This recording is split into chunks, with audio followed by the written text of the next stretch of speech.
Please leave your message. Voicemail.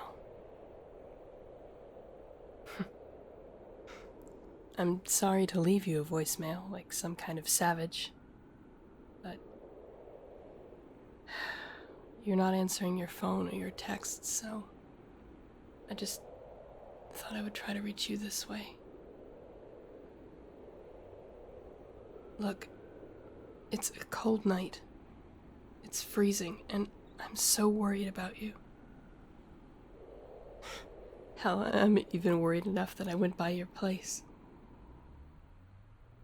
Your significant other wasn't there. Or at least I didn't see them. Which is good, because if I had, I don't know what I would have done. At the very least, I would have started an argument no one needs to hear right now, and... Anyway, you're not there. You haven't been there for 2 days. You haven't been anywhere for 2 days, as far as I can tell. And I'm scared to death about that. I don't know what all has been happening with you. It feels like ages since we talked.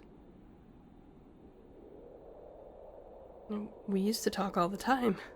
About everything. Every day. You're still my best friend. I hope you still think of me that way too. Please don't take this the wrong way. I'm not saying any of this to try to make you feel bad or guilty or anything like that. You know, guilt isn't my department.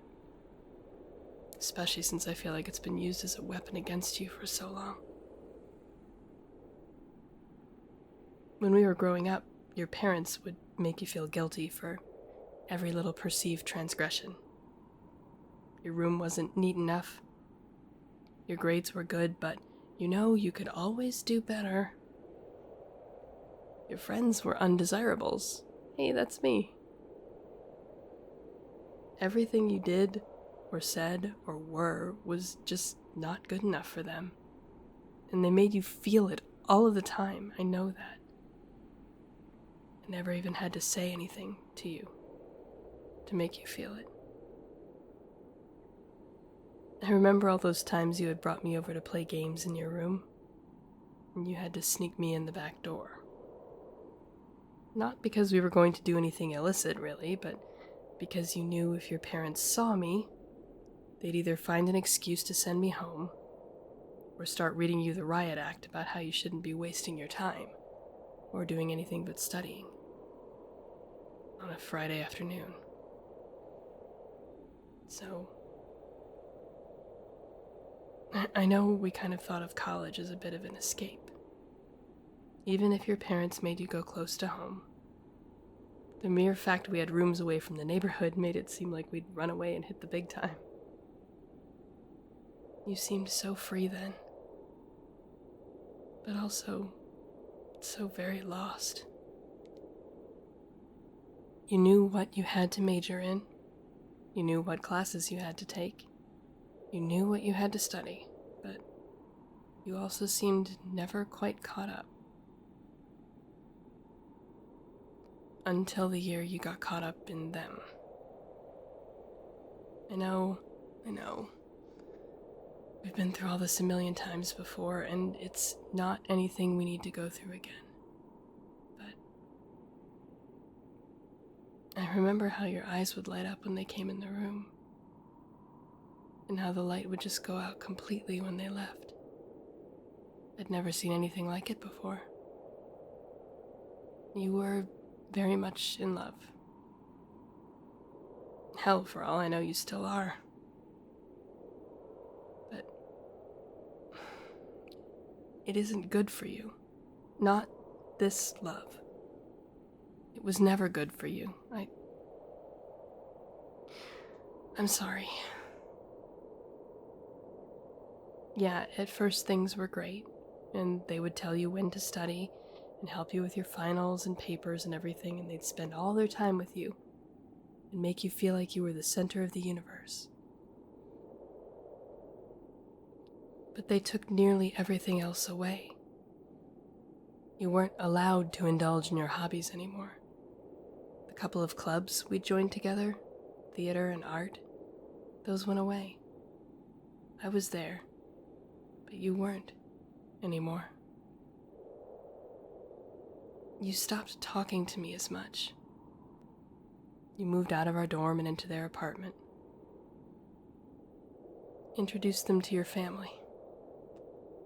I remember you told me that your parents absolutely loved this person you were involved with. Someone I could only see as monstrous. Because they were cutting you off from everything else you loved. And that's not love at all. Love means having each other's backs and encouraging each other's interests and knowing that no matter what, no matter who else they hang out with, they're coming home to you. And that's what matters. That's not how they were with you. They just made you stop. Almost everything.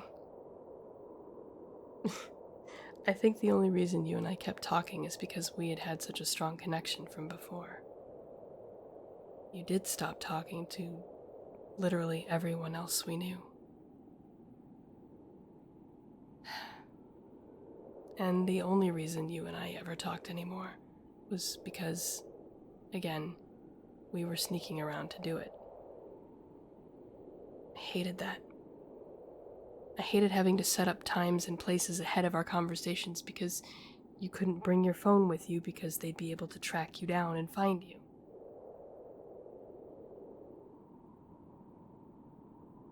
I hated knowing that if they did try to find you and discovered you didn't have your phone, you'd be in for a lecture at least, and things I didn't want to imagine at worst once you returned. I tried to keep all our meetings as short and factual as possible, because I never wanted to lose track of you. Not tracking like they did, but this connection my soul has to yours. My best friend. If I hadn't cared so much, it would have been easy for me just to say, screw it, I tried, but they're making it so hard to see them, and I'm sure they don't want to see me anymore, so I'll just stop messaging. I couldn't do it.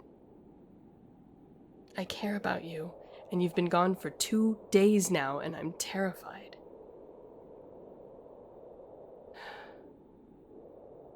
I didn't think it was any use calling your parents, because they never would have given me a straight answer, and anyway, if they knew where you were, you'd be back in the apartment with your parents' preference for you.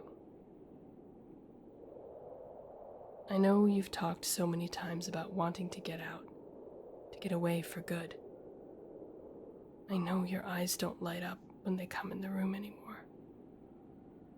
I've seen you flinch when your phone pings and it's a message from them. Tears spring to your eyes, and you have to steel yourself just to respond.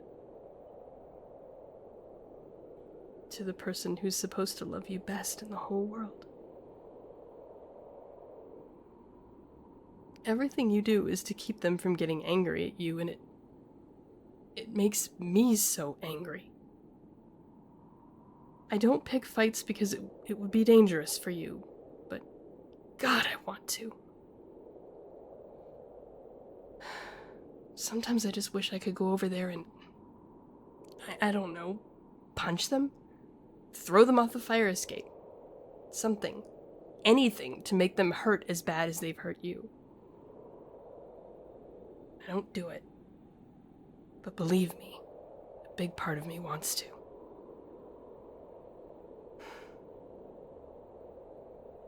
But what I want more than anything at all is for you to call me or text me. Just come over. I'll take care of you, I promise. You know the code to the door. You've always known it. Please come back. Please come back to me. Come back and we'll be together and we'll go wherever you want. We'll leave this city and never return if that's what you want. Just please, don't be lost anymore. And don't go back there. It's so cold tonight. Please come back. I miss you.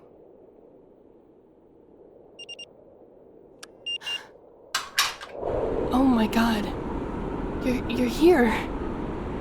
Come on, I'll lock up. Come sit. I'm so glad you're here.